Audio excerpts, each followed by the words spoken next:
All right, so this is a mobile soaking tank.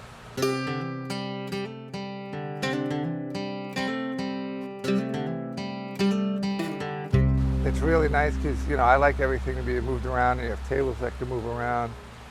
And we just have a spot where you can fill it up against the wall with a float valve. The nice thing about it is, right, is where it's emptying out, but you can move it. You can put it over the grate to empty it. Right, so that's why it's got a little pipe underneath so that it will empty straight into the grate. But when it's full, you can keep a bunch of carrots or radishes or whatever. You can have it fill it up during the harvest, have it sit there, and then when someone's ready, you can bring it over to a place where someone can now put it in position and be able to wash them. And that's really, really nice to be able to do that, to be able to bring it to where you need to go.